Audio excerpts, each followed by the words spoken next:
Craig Williams here, back with another video. In this video I'm going to show you a bit more about Sylenth. In this one I'm just going to do more practical stuff instead of you just listening to me yabber on and all that. So in this video I'm going to cover some basic effects using the LFO and the modulation envelopes, stuff that you can do super simple instead of having to always reach for the sample packs and stuff like that. So I did cover some of these in some of the other tutorials, but since this is sort of the series of Sylenth, I'm going to just keep going with it, and hopefully if you guys are just following along each video, you might not have seen the previous tutorials and you can pick something new up. So here we've got Sylenth and just the default patch, and we just go along and you want to initialize the preset, so it's just back to nothing. And for these, they're just going to be mono sound. So to save on CPU, I like to just pull the polyphony down to 1, and it just sort of saves on your CPU. There's no need to start cranking it up, and it just makes it mono. So the first one, I'll show you. It's really simple. We can just bring this down.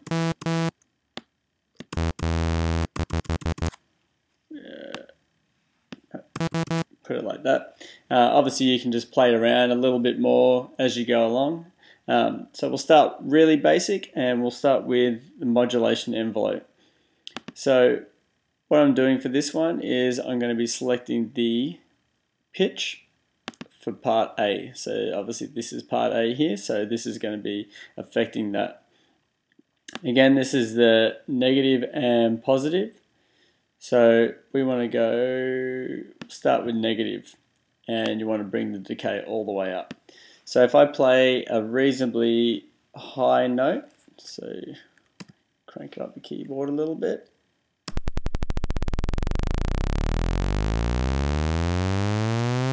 you can see there, I'm playing something fairly high, but you just get that immediate riser.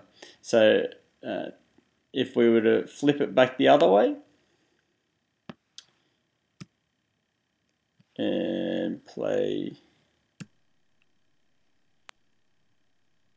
down the keyboard, you get the opposite effect. So it's just something really simple that you go. And then if you want to change how fast it comes,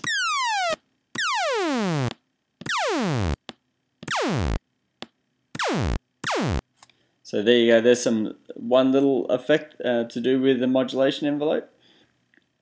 The next one is again with the modulation envelope, and I sort of picked this one up when I saw one of Lucky Date's videos, which I thought was pretty decent.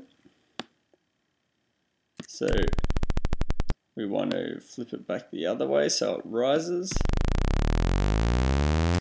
And then notice that I changed the bend range to 24. So if we play a note that's relatively high, away we'll go.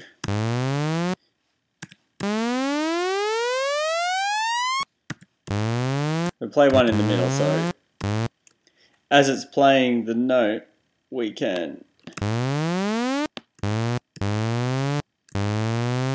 and the amount here is adjusting the speed this time. So while it's rising, you've got that envelope affecting the pitch again while it's rising.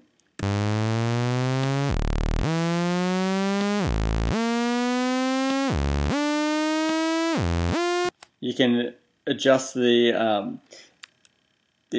bend on the synth, so it sounds like it's dropping, but as soon as you release it, it automatically comes back to the point in the rise. So that's another little effect. If you want to do a build and then pull it back and then build and pull it back, instead of having to do a bunch of automation, you can just adjust the mod envelope and then adjust the bend range, and away you go. So there's a couple with that. Next up, we'll go with the LFO, and this is one that I like to use a little bit. So the sound, we can make that, and we can put a sawtooth, and come along to here, select pitch A again. I like to put this in free so then we can get, it's not locked into the grid. Come around, select that to around about halfway. It's not, doesn't really matter too much on that as long as you can actually hear the LFO working. And then start to play the, sorry, before we do that, you've got to actually select the amount that you want.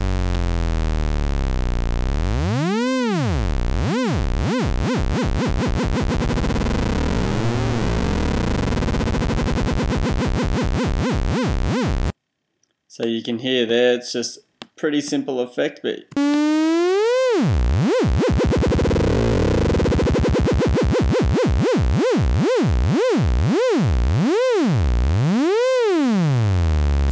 really simple. I'm just sort of showing you some different things where you can combine a couple of different things. So if we were to come to here, select pitch A, again like we were doing before, come and then we'll make this a lot less so it's a slow rise. And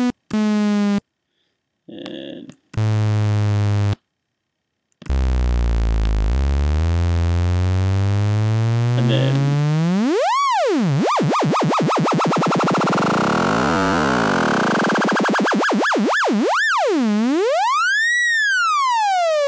so there you go, just combining the mod envelope as well as the LFO. You've got the rise here, and then you combine it with the LFO and you get a nice little effect going.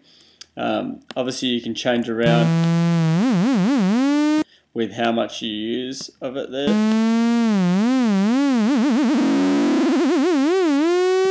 Or you can have it going a large amount and then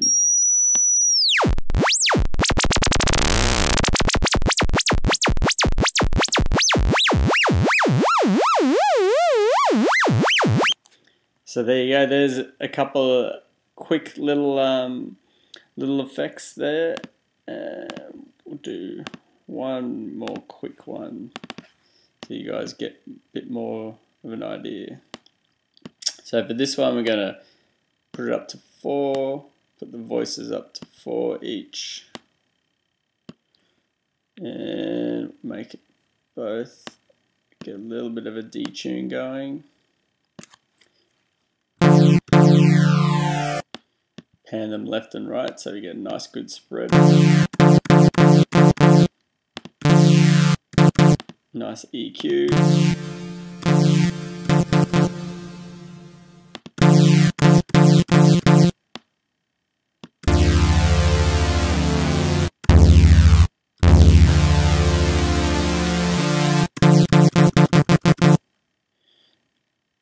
One really simple thing to do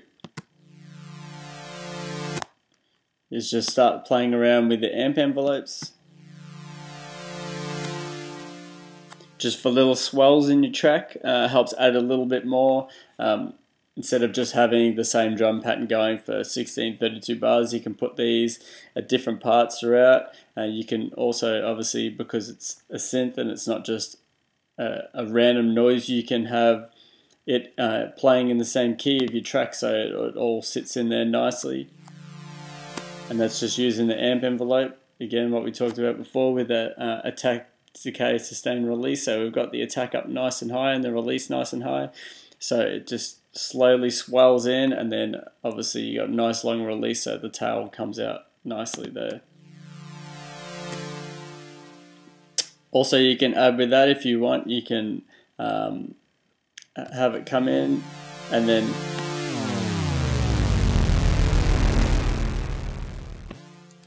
just play around with the bend range. So there's a couple of little applications of the modulation envelopes and the LFO. So hopefully you guys get a little bit better understanding on how things work. In the next one I'm going to cover, on the next couple of videos I'm going to cover basic synths, bass, and some drum sounds using Sylenth, so you guys can hopefully see a little bit more as opposed to me talking about it. Don't forget to subscribe to my YouTube channel and head over to my Facebook page. Also like that, so you'll be able to see my upcoming shows and when I'm playing and whereabouts I'm going to be playing. Also head over to SoundCloud and there's a bunch of free music over there. So until next time, see you later.